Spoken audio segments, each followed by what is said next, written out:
नमस्कार। इस वीडियो में हम जन्म पंजीकरण फॉर्म भरने की प्रक्रिया स्टेप बाय स्टेप समझेंगे। यह फॉर्म जन्म प्रमाण पत्र जारी करने के लिए आवश्यक है। ध्यान रहे, फॉर्म भरने का कार्य सूचनादाता द्वारा किया जाएगा और इसमें दी गई सभी जानकारियां सही और पूरी होनी चाहिए। अब हम कॉलम 1 से शुरुआत करते हैं। अब हम कॉलम 1 भरेंगे, जो है जन्म की तारीख। यहाँ बच्चे की जन्म तिथि दिन, महीना और वर्ष के प्रारूप में लिखी जाएगी। तिथि लिखते समय अंकों का प्रयोग करें और हमेशा 2 अंकों का प्रारूप अपनाएं। दिन और महीना 2 अंकों में, वर्ष 4 अंकों में लिखा जाएगा। उदाहरण के लिए, यदि जन्म 1 जनवरी 2023 को हुआ है तो सही प्रारूप होगा 01012023। इस प्रकार कॉलम 1 यानी जन्म की तारीख पूरा हो जाएगा। अब हम कॉलम 2 भरेंगे, जो है बच्चे का लिंग। इस कॉलम में 3 विकल्प दिए गए हैं। पहला पुरुष, दूसरा महिला, तीसरा ट्रांसजेंडर व्यक्ति।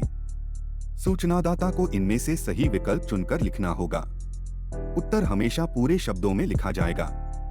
किसी प्रकार का संक्षेप या चिन्ह जैसे MFT का उपयोग नहीं किया जाएगा।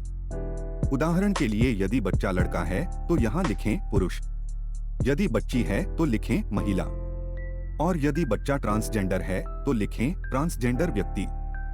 इस प्रकार कॉलम 2 यानी बच्चे का लिंग पूरा हो जाएगा। बच्चे का नाम और आधार संख्या। सबसे पहले बच्चे का नाम। यदि बच्चे का नाम रखा गया है तो पूरा नाम यहाँ लिखा जाएगा। नाम हमेशा प्रथम नाम, मध्य नाम और अंतिम नाम के प्रारूप में लिखा जाना चाहिए। पहला नाम अनिवार्य है। नाम संक्षेप में नहीं लिखा जाएगा, केवल पूरे शब्दों में लिखा जाएगा। नाम कैपिटल लेटर्स में लिखा जाएगा। प्रथम नाम, मध्य नाम या अंतिम नाम में से कम किसी एक नाम में 2 अक्षर अवश्य होने चाहिए। उदाहरण, आदर्श कुमार। यदि नाम अभी तय नहीं हुआ है तो ये कॉलम खाली छोड़ा जा सकता है।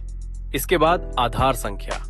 यदि बच्चे का आधार उपलब्ध है तो यहाँ 12 अंकों का पूरा आधार नंबर लिखा जाएगा। उदाहरण, 1 2 3 4 5 6 7 8 9 1 2 3। यदि आधार उपलब्ध नहीं है तो ये कॉलम खाली छोड़ा जा सकता है।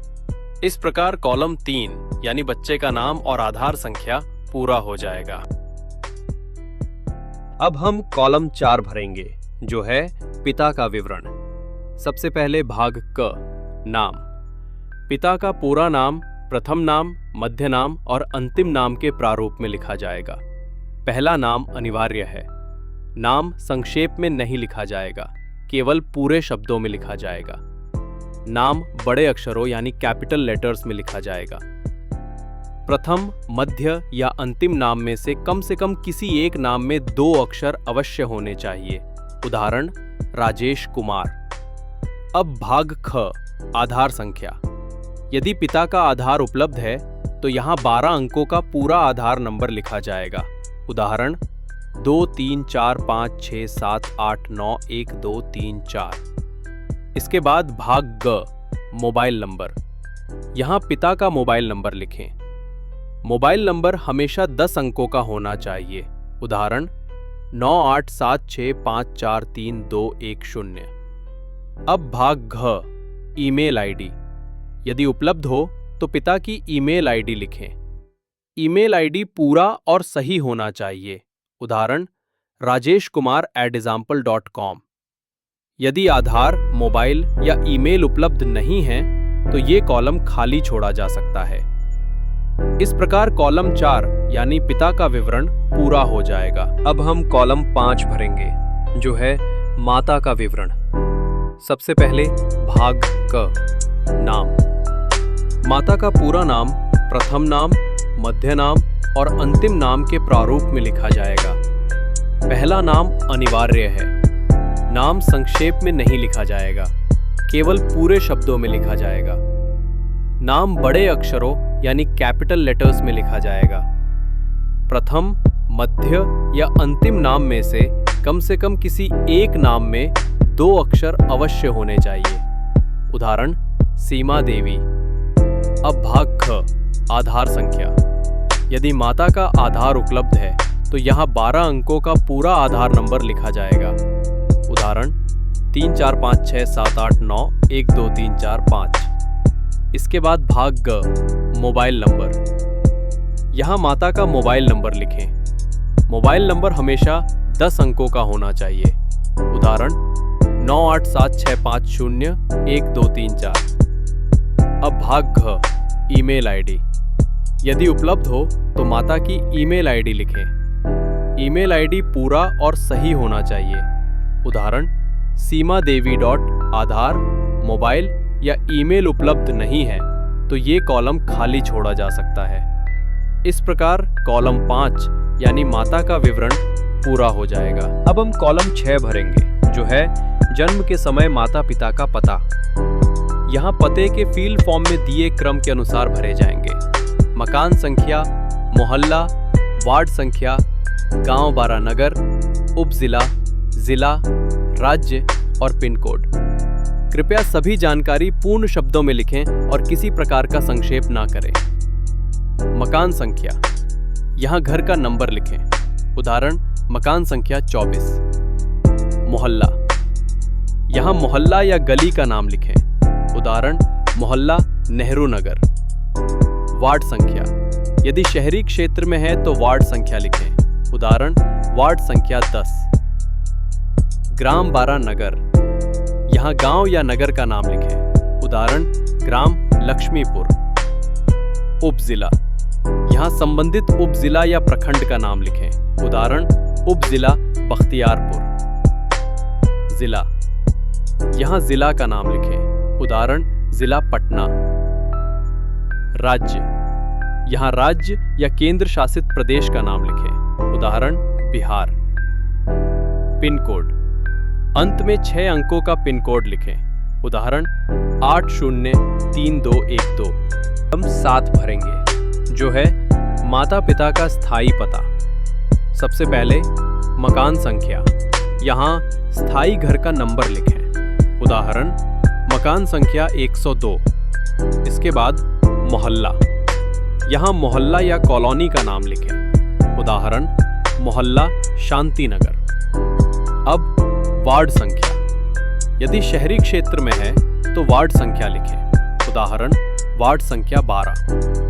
फिर ग्राम या नगर, यहाँ स्थायी गांव या शहर का नाम लिखें। उदाहरण ग्राम गंगापुर। इसके बाद उपजिला, यहाँ उपजिला या प्रखंड का नाम लिखें। उदाहरण उपजिला दानापुर। अब जिला, यहाँ जिला का नाम लिखें। उदाहरण जिला पटना। फिर राज्य, यहाँ राज्य का नाम लिखें। उदाहरण बिहार। और अंत में पिन कोड, यहाँ 6 अंकों का पिन कोड लिखें। उदाहरण 801503। ध्यान दें, स्थायी पता और जन्म के समय का पता अलग अलग हो सकते हैं। यदि दोनों एक ही हैं तो विवरण यहाँ भी वैसा ही लिखते हैं। इस प्रकार कॉलम 7 यानी स्थायी पता पूरा हो जाएगा। अब हम कॉलम 8 भरेंगे, जो है जन्म का स्थान। इस कॉलम में ये लिखना है कि बच्चे का जन्म कहाँ हुई। इसके लिए 3 विकल्प दिए गए हैं। पहला विकल्प अस्पताल या स्वास्थ्य संस्थान में। दूसरा विकल्प घर पर। तीसरा विकल्प अन्य स्थान पर। यदि जन्म अस्पताल में हुई है तो अस्पताल या संस्थान का पूरा नाम और पता लिखें। उदाहरण पटना मेडिकल कॉलेज एवं अस्पताल, अशोक राजपथ, पटना, बिहार, पिन कोड 800020। यदि जन्म घर पर हुई है तो घर का पूरा पता लिखें। उदाहरण मकान संख्या 25, गांधीनगर, वार्ड संख्या 10, पटना। और यदि जन्म किसी अन्य स्थान पर हुई है तो उस स्थान का विवरण स्पष्ट रूप से लिखें। उदाहरण पटना रेलवे स्टेशन परिसर। ध्यान दें, जन्म का स्थान स्पष्ट और पूरा होना चाहिए ताकि किसी प्रकार का भ्रम ना रहे। इस प्रकार कॉलम 8 यानी जन्म का स्थान पूरा हो जाएगा। अब हम कॉलम 9 भरेंगे, जो है सूचना दाता का विवरण। सबसे पहले भाग क, नाम। यहाँ सूचना दाता का पूरा नाम लिखें। उदाहरण के लिए नाम हो सकता है सुनील कुमार। भाग ख, आधार संख्या। यदि आधार उपलब्ध है तो 12 अंकों की संख्या लिखें। उदाहरण के लिए 3 4 5 6 7 8 9 1 2 3 4 5।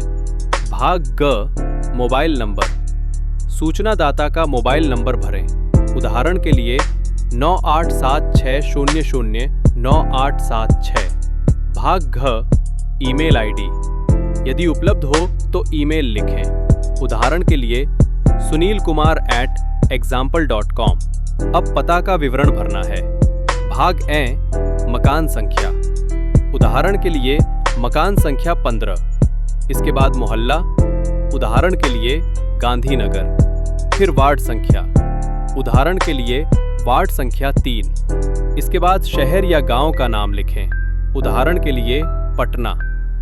फिर उपजिला, उदाहरण के लिए पटना सदर। इसके बाद जिला, उदाहरण के लिए पटना। अब राज्य या केंद्र शासित प्रदेश का नाम लिखें। उदाहरण के लिए बिहार। और अंत में पिन कोड लिखें। उदाहरण के लिए 800001। इस प्रकार कॉलम 9 यानी सूचनादाता का विवरण पूरा हो जाएगा। अब हम कॉलम 10 भरेंगे, जो है माता के निवास का शहर या गांव। ये सामान्यतः वो स्थान होता है जहां माता निवास करती है। ये प्रसव के स्थान से भिन्न भी हो सकता है। सबसे पहले शहर या गांव का नाम लिखें। उदाहरण के लिए लक्ष्मीपुर गांव। इसके बाद उपजिला लिखें। उदाहरण के लिए बख्तियारपुर। फिर जिला का नाम लिखें। उदाहरण के लिए पटना। इसके बाद राज्य या केंद्र शासित प्रदेश का नाम लिखें। उदाहरण के लिए बिहार। और अंत में पिन कोड लिखें। उदाहरण के लिए 803212। इस प्रकार कॉलम 10 यानी माता के निवास का शहर या गांव का विवरण पूरा हो जाएगा। अब हम कॉलम 11 भरेंगे, जो है धर्म। यहां हमें पिता और माता दोनों का धर्म अलग अलग लिखना है। निर्देश के अनुसार उपलब्ध विकल्प हैं हिंदू, मुस्लिम, ईसाई, सिख, बौद्ध, जैन या अन्य। सबसे पहले भाग का, पिता का धर्म। उदाहरण के लिए हिंदू। इसके बाद भाग खा, माता का धर्म। उदाहरण के लिए हिंदू। यदि धर्म सूची में ना हो तो अन्य विकल्प चुनकर उसका नाम स्पष्ट रूप से लिखें। इस प्रकार कॉलम 11 यानी पिता और माता का धर्म पूरा हो जाएगा। अब हम कॉलम 12 और 13 भरेंगे, जो हैं पिता और माता की शिक्षा का स्तर। सबसे पहले कॉलम 12, पिता की शिक्षा का स्तर। यहां हमें पिता की पढ़ाई का स्तर लिखना है।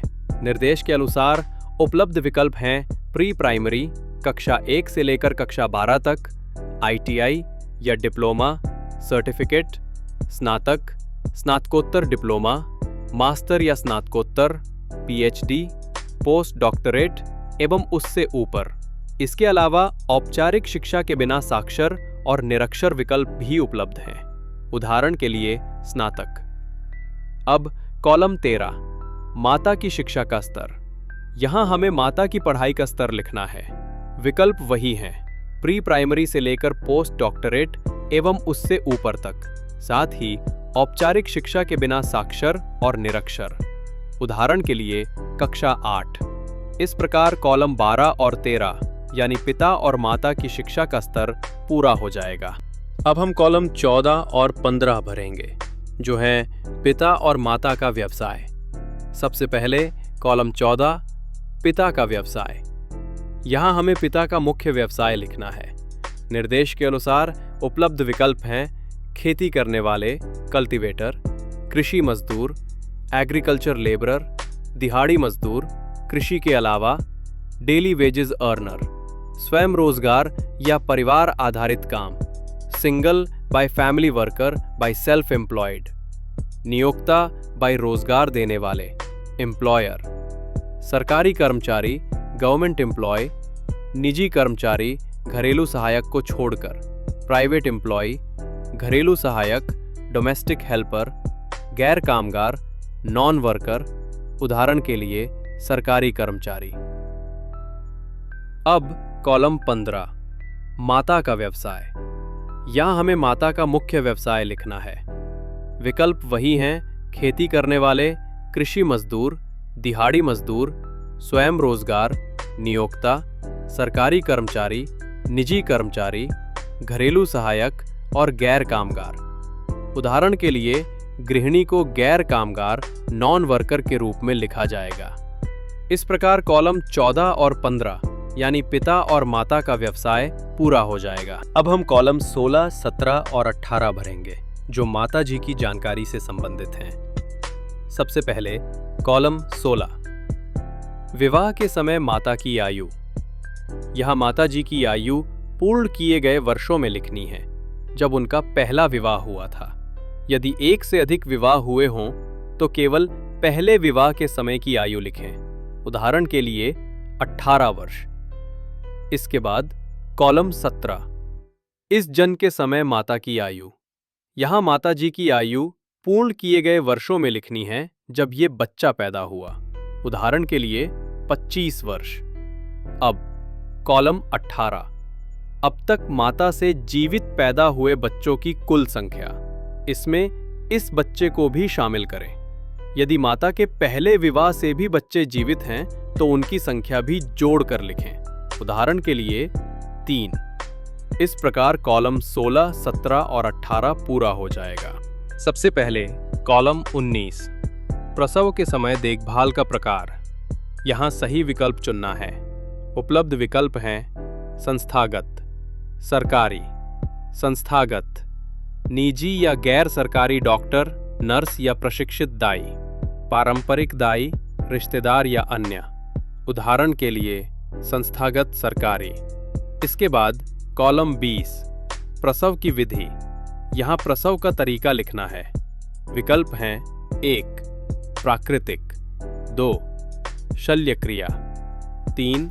यांत्रिक, निष्कर्षण, वैक्यूम, निर्वात चालक। अब कॉलम 22, जन्म के समय बच्चे का वजन। यदि जानकारी उपलब्ध हो तो बच्चे का वजन किलोग्राम में लिखें। उदाहरण के लिए 2.8 किलोग्राम। अंत में कॉलम 22, गर्भावस्था की अवधि। यहाँ गर्भावस्था की अवधि हफ्तों में लिखें। उदाहरण के लिए 38 सप्ताह। इस प्रकार कॉलम 19, 20, 21 और 22 पूरा हो जाएगा। इस प्रकार जन्म पंजीकरण प्रपत्र को सही तरीके से भरा जाता है। आशा है कि ये जानकारी आपके लिए उपयोगी रही होगी। देखने और सुनने के लिए धन्यवाद।